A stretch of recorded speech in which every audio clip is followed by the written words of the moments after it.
to NEK VT Rocks. My guest today is Jim Davis. You are the new, and your title is? Well, I'm the new downtown economic development specialist. And this is the organization formerly known as Renaissance. Correct. Which is now called Newport City Downtown Development. Correct. That's correct. What do you do? Well, my focus and welcome to Newport, well, by the way. thank you. Well, I grew up I in know. Derby Line, so it's great to be back in the Northeast Kingdom on this end. Yeah. But my role is Pam, to really come in and try to help bring people into the downtown. And our focus right now is the outdoor economy. Right. So we're really looking at outdoor recreation and how do we get people here?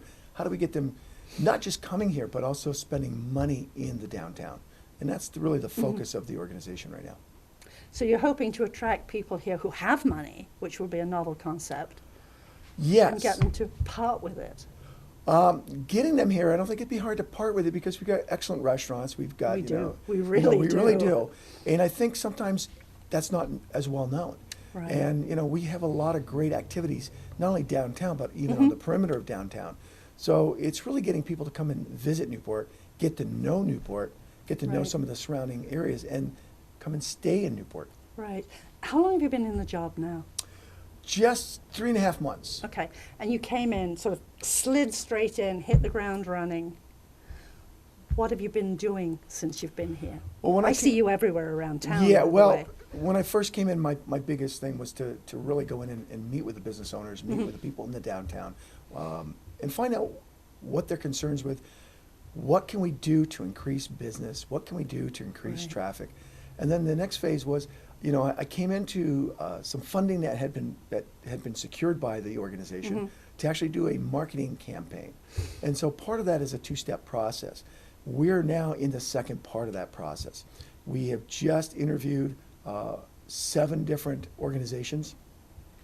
The group, I have a marketing committee that's actually reviewing those proposals, and then that's being presented to the board on March 3rd. And once we select that one, we're going to spend the next 15 months really pushing and advertising about Newport and the city. So you're hiring an outside company to do it. Hiring a company, not necessarily outside. We have a couple of local companies that That are would still be in the running. great. Yeah, it was critical that Yeah. we get someone that really understands Newport, Right. because Newport is not Burlington. It's not even St. Johnsbury or Linden. It's Newport. Right. We have a unique locale. We place ourselves right next to the border, and you got to understand that border connection. And Yes. And the sometimes- border culture. and It's the border real. culture. You've got the Eastern Townships. How do we attract those individuals, the Canadians that are in Quebec, that want to come down and bike and visit and participate in activities in the Newport and surrounding areas?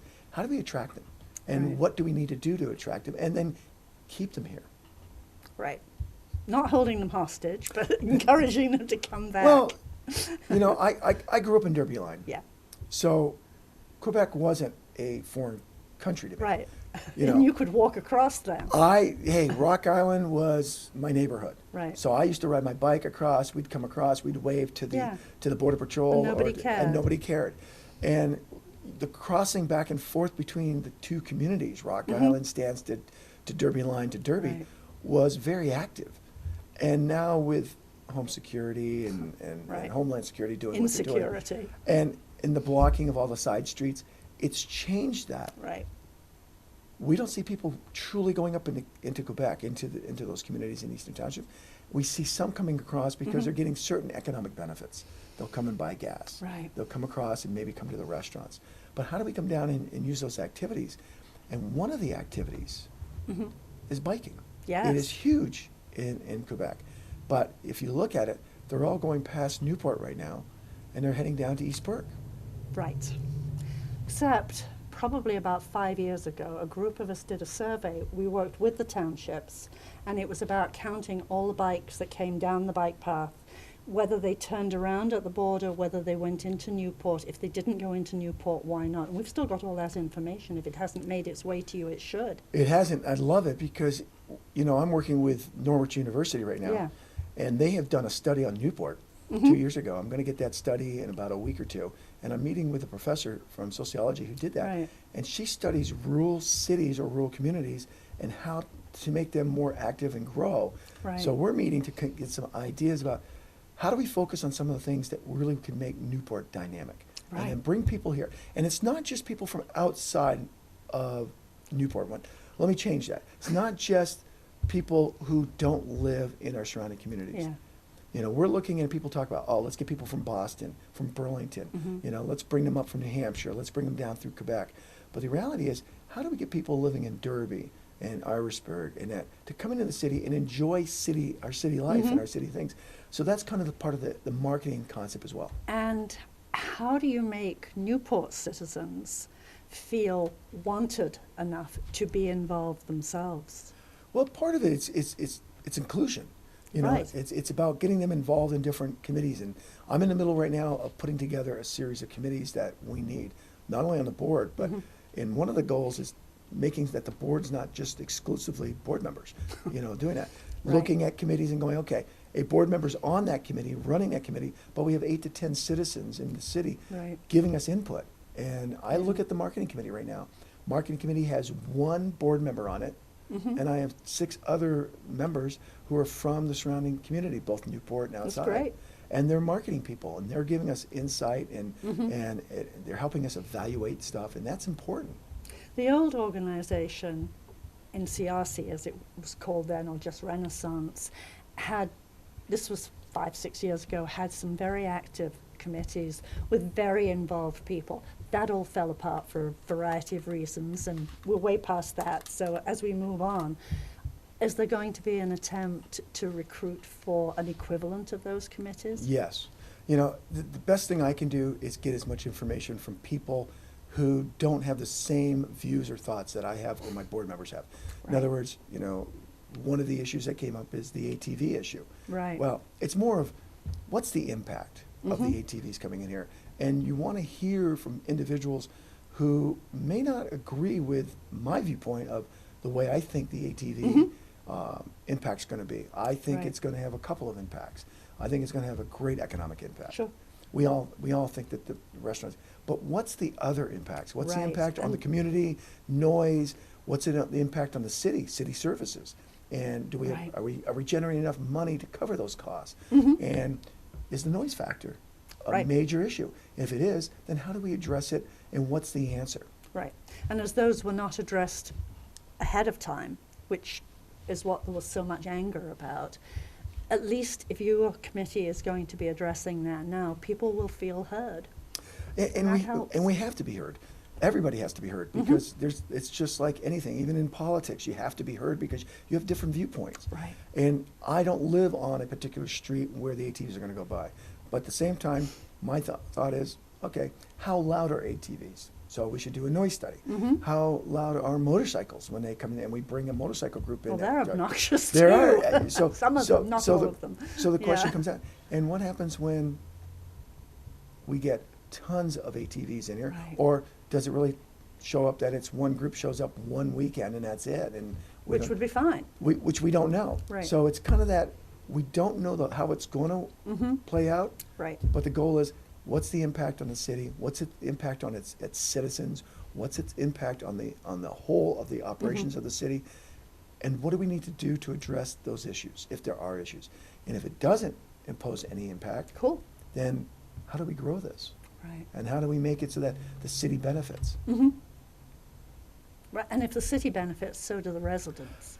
Lowers taxes for the residents, which is Yeah. one of the things, because we have other tax revenues coming in from other sources. Right. You know, and I think that's part of the addressing of the concern is, what are those concerns? And nobody has the answers. And we probably won't have the answers when the program goes through and the ATs are here, and then they're Right. not here in the fall. It'll probably take 3 or 4 months after that to actually see what were the economic impacts, what Right. were the other, and what were some of the impacts to some of the citizens. And we want to hear from Yeah. those groups going, hey, you know, my kids couldn't sleep, you know, on the weekends because they were going through and driving through town, or it disrupted my family life. We want to hear those concerns, because those are Right. valid concerns for the people that live in this community. Yeah. Do you have other economically feasible ideas that could pick up in September, for example, or October, or whenever? Well, I think one of the things I'm always asked about is look to the lake, you know, from an Yeah. economic standpoint. And it is an underused asset. The Big time. It really is. But one of the things that's coming in August, and unfortunately I can't remember, it's the 15th and the 16th of August, but we have a group that's going to do Magog to Newport regatta. It's a sailing regatta. It used to happen years ago. Used to happen. It's happened the last couple of years. One of the things I'm trying to do is I'm trying to make the city open and inviting to that group. In other words, when they come here, we're going to greet them. We're going to welcome them. And we're going to surprise them with, the restaurants are going to be open. We're going to give them information to all these wonderful places where they can stay, where they can get gas if they need gas or other services. So places like Pick and Shovel will get customers coming in. But the key is I'm working with a gentleman who's organizing that and going, okay, that's a wonderful thing. And to see 40 to 50 sailboats coming down the lake It'd be with gorgeous. their sails up in beautiful color, we want people to experience that so people can come down and just see it. Then it makes you think about, okay, is there a powerboat group out of Magog that would come down and do the same thing for a weekend?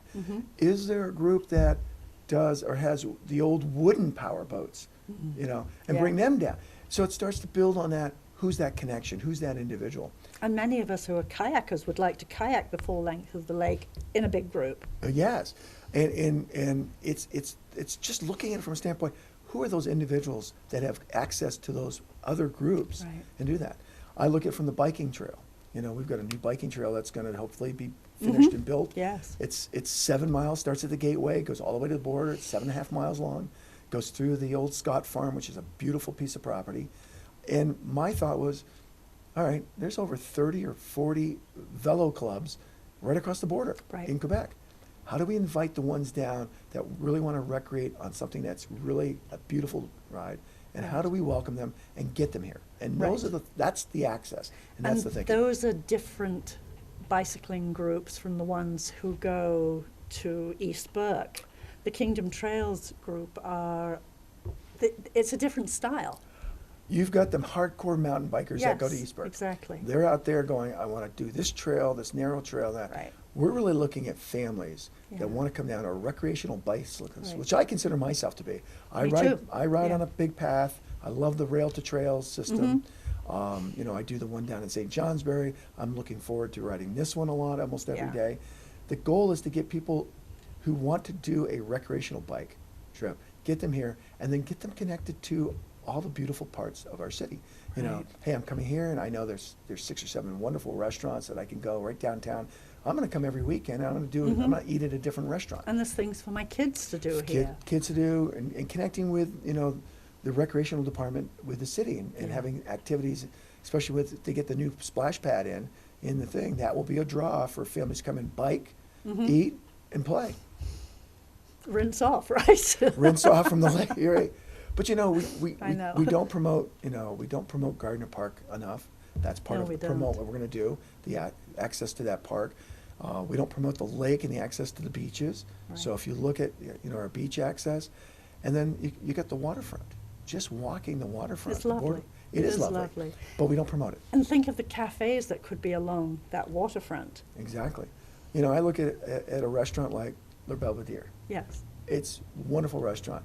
And I look at some of the activities, Wednesdays on the waterfront, that draw people to the waterfront. Yeah, they do. How do we get people there through that activity and get them to really grab into the rest of the area and really engage with all the store owners? Yes. So that's the challenge, is to get people connected to the downtown. Yeah.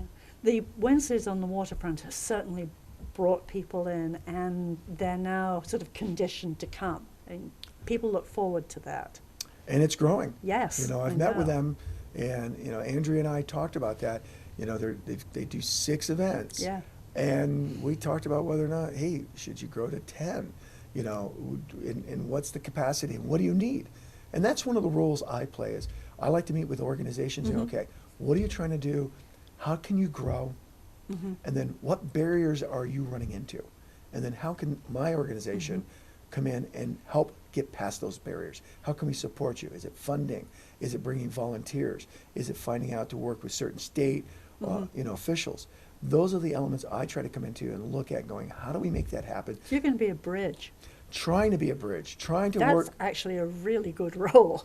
It is. A really important one. And there's some things we're not going to be able to do. Right. But my goal is, okay, How do we grow the downtown? We need more activities. Yes. If we had an activity every weekend that would draw people here, okay, what are those activities?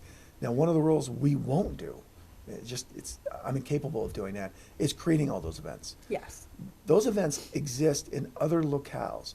So we can go out and look and going, hey, this gentleman or this young lady is doing this really cool thing over in this community.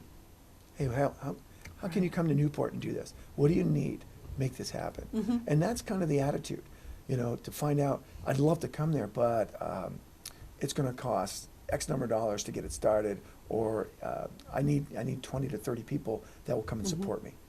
Or finding out even who I have to ask to be able to do this is a challenge. Yes, getting permits, serving down, you know, working with the city, working with the state, because we both have state and city land interconnected along the waterfront. Right. So it's walking through that, and that's kind of where I want to have that experience to be able to go, I know what you need. Great. Have you talked? No, let me take care of that for you. Look at that.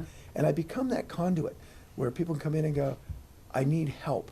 We become that help. And again, it's connecting to the outside things. One of the ideas, you know, we're working with is we're working closely with Jay Peak. How do we get people off the mountain? Right. And Jay Peak's willing to bring them down here. And then how do we get them down here to do some shopping, spend their money here, get them connected? So if Jay Peak's doing their one of their events on the mountain, how do we go up there and get people by some way coming to Newport to experience something from that event? They did the event, but they're going to come to Newport and experience Newport and eat here. Jay Peak in the past has shuttled people down to events, which has been wonderful. Still do. Yeah. Saw one of their shuttles the other day. They were shopping. They were going to the different stores. Yeah. They brought them down to the Great Outdoors to do some sports shopping, and then they went and ate at one of the restaurants. There was probably 15 to 20 people on that bus. So that kind of commitment and connection is doing that. And it's working with the different organizations that might be on the perimeter of the downtown to be able to work with the city and get those organizations connected. Do you see yourself and / your organization, but I'm not separating you from the organization, having a role in getting kids engaged in stuff that's happening here? Because they're not at this point, and that's really sad. Yes, as a direct answer to that, but the but is kids aren't as engaged because of the way our society is today. Their engagement is really focused on a cell phone. I've seen that as a teacher and educator. So the goal is, how do we get them engaged in activities like the Mac Center doing? They've got a series coming up. That's a 5-part series. Some of those activities, no offense, they're for kids and teenagers. I'd love to do as an adult. You could do them. Well, no. There's no age limit. I thought there was. Well, there is for that series, that series. Mac will run those classes again. And I would love, one of them I'd love to do is I play the drums, so to speak, but I'd love to sit down and actually really learn from somebody to play the drums. I just happen to know somebody who could teach you that. And he's sitting not a stone's throw from where you are right now. Well, I like that because you know, music is a way to connect with people. Right. Writing is a way. Yes. Art is a way. You know, we have a lot of talented youth in our community. They're singers, they're artists, and that. We don't give them opportunities to showcase themselves. We see that right now with some of the musical stuff going on in Linden St. Johnsbury. Yeah. You know, with the All-Star, the Kingdom All-Star Band. I think we need to do more of that, and that's kind of the role. I think that's wonderful. And one of the initiatives I have been given is not only workforce development, especially for our youth, to let them know that you can earn and make a great living in this region, in this community, and that you can live a great life here. And if you look at our work-life scenario in Newport and in the surrounding areas, you really have a great opportunity, especially if you're an outdoors geared person. That's why most of us are here. That's right, because we love the winter. It gets a little long, but we love the winter. Exactly. But we love the spring. We like going swimming and kayaking and fishing and doing all that stuff in the summertime. I mean, we just have all of these activities. And now with technology, and especially with a place like the Work Commons building here in town. Which is another wonderful resource. It's another resource and asset. Yeah. You know, we have a couple of gentlemen who moved up here from Boston who still work technically in Boston. Telecommuting. They're remote. They're working remotely, and they're. We even have a local airfield, so people can plane hop to Boston if they need to. We actually have something better than a local airfield. We have an airfield that has the ability to handle, Lear jets and an international flight. And it's the same airfield that we're talking about. It's the same airfield. Because just a nice reframe. Because the old airfield is actually the high school back from the days. And that's the old track. Yeah. No, it really, you look at that, it's an asset that we haven't taken it is. advantage of. How do we convince some Canadian companies to relocate to Newport? Right. And they can fly in. Yes. I mean, give you an example is flying from Toronto. You don't have to fly out of Toronto International. You can fly out from Toronto City Airport. Right. And fly directly here. Yeah. Have the customs come in, do that. And you can do that and be able to be in the U.S. quickly without having to deal with major airports. It's truly an asset that we haven't capitalized on. Underused. Yep. Right. Yeah. Yep. Going back to kids for a minute, I was appalled when I moved up here because I grew up on an island where everybody learned to swim because waterproofing was considered essential. Yeah. An enormous percentage of the population can't swim. We have this beautiful lake. We're surrounded by water, and yet we're not teaching our kids to swim. Are we nuts? Can you fix that? I don't know if I can fix it. I think it's an objective. I know there's a couple of individuals that are really trying to address that. And what it comes down to is, the question is, what do they need? Do they need volunteers and assistants? Do they need funding to help do that? Should every youth in Newport be able to go to have swimming lessons for free? Absolutely. And the question is, they should. Yes. And can we do that? Yeah, it's an initiative. Right. But, I grew up with a mother who couldn't swim. Mm-hmm. And every one of her kids, all 6 of us, can swim because we grew up in Derby Line. We went to the Derby, went to Derby Pond and basically swam at Derby Pond. We swam at Salem Lake. We had swimming lessons. And all of us are water kids. And all of our kids are water kids. Right. And it leads to that because if you have a fear of the water, you won't do activities on the water. Exactly. And if we can have young people here feeling really attached to the lake, then there's a reason to bring others in. Well, kids bring people in. Kids bring families. Right. So mom and dad are watching, Johnny or Sally doing something, and then they've got other kids, and if they're not participating, they've got to do stuff with them. So they might go and get something to eat while Johnny's doing, a swimming lesson program, and they're now in the city and they're spending time in the city. Getting back to water-based things, kayaking, sailing, swimming, fishing are just some water-based activities that you can do. The irony is, I didn't know that we had a yacht club. Right. So an under-known resource, and so some of my calls went out to not only the yacht club membership, but also to, speaking with the U.S. Sailing Group, going, what can we do to start a little sailing group? How do we integrate that back in and really start to build that so that people go, it's an activity. So I'm looking to find... The rec department has little sailing boats to teach, and will teach people to sail. Yeah. So it's how do we work with the rec department? How do we get more kids involved with the rec department? Yeah. How do we grow that so that, you look around the northern part of the state, sculling, single sculls, double sculls, they do that in Craftsbury. I know. Why aren't we doing that in South Bay? Why? Right. I was going to say, I can tell you why we're not doing it on the big lake. Oh yeah. I used to scull. I can really tell you why. It's but there's also when you look at sailing, why aren't we having the individual, I can't think what the name of the sport is, but where I get kite sailing. Yes. Oh, that would be fabulous. And you can do that on skis. Yep. Or you can do it they had the old the racing boats that they would do on the lake. Yeah. So it's really thinking about multi-year, what can we do on the lake? Windsurfing. On the ice. People were doing it the other day. Yeah. It's those sports are available. Part of that cost is the equipment. Yes. So to introduce someone young, it's tough. I find that just even in hockey. I mean, I'm a hockey guy. And I look at Gardner Park, what can we do to improve the hockey rink? Because I coached the girls' hockey program at the high school. My goal is I see the numbers dwindling. It's a cost factor. It's the hard. Equipment's expensive. Equipment, the time, the travel time, all of that.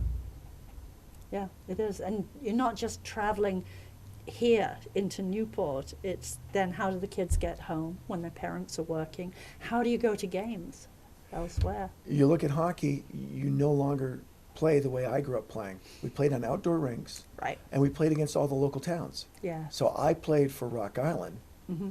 played Stansted, Beebe, and Ayers-Cliff. Those were our 4 teams in our in our youth program. Right. Now, if you play for border minor hockey, you might be traveling on a Saturday 2 hours to go play an hour game.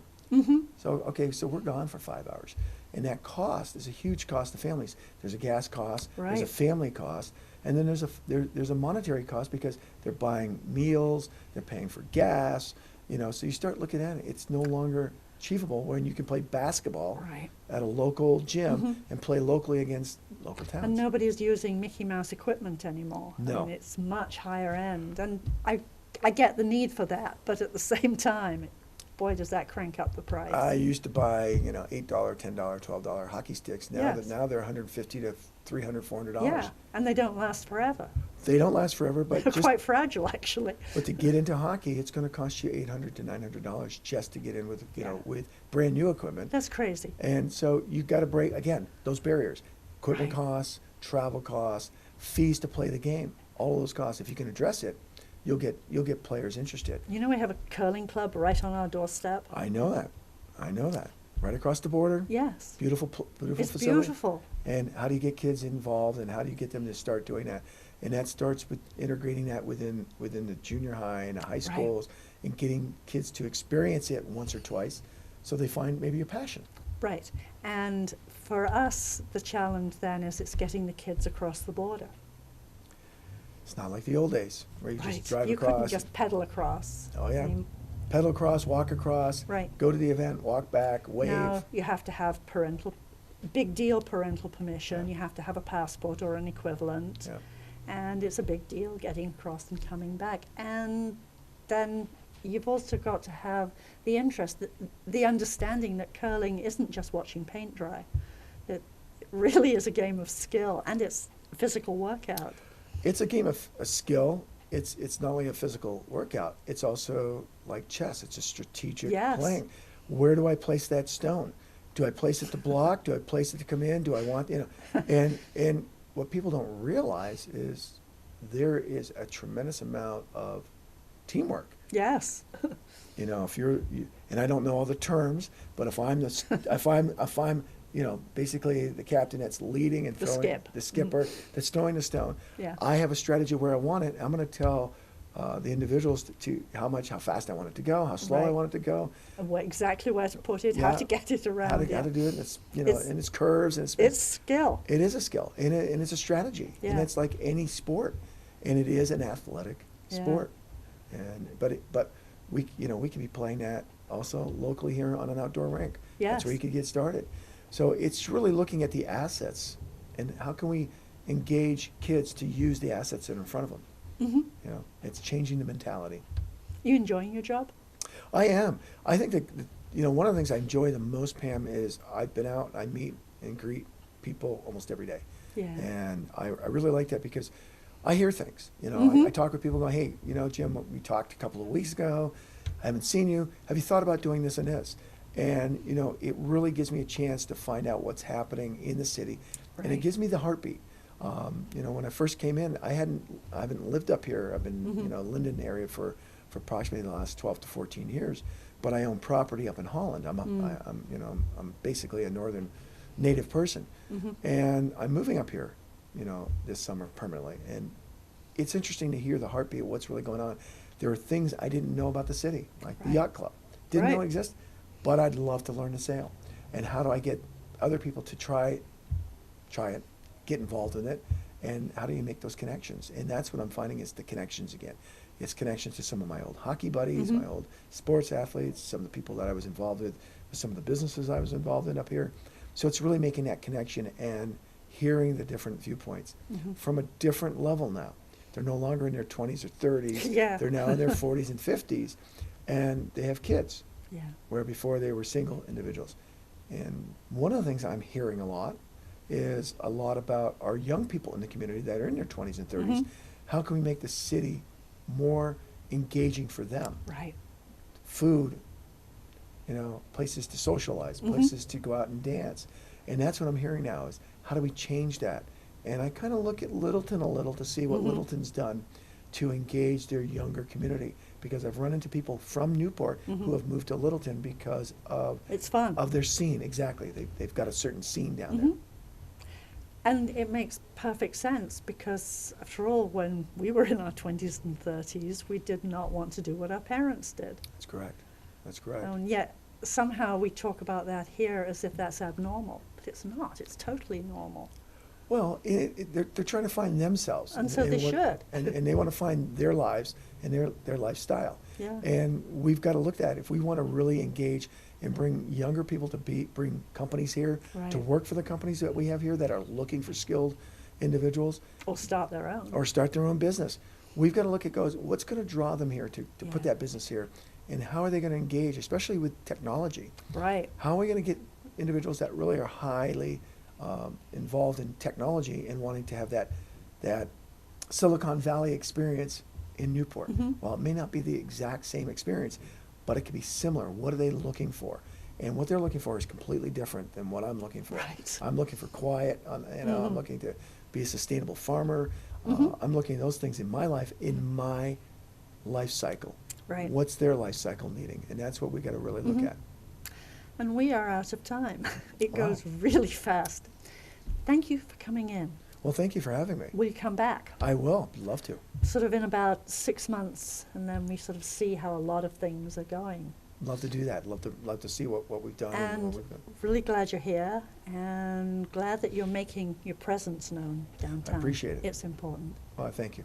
Thank you.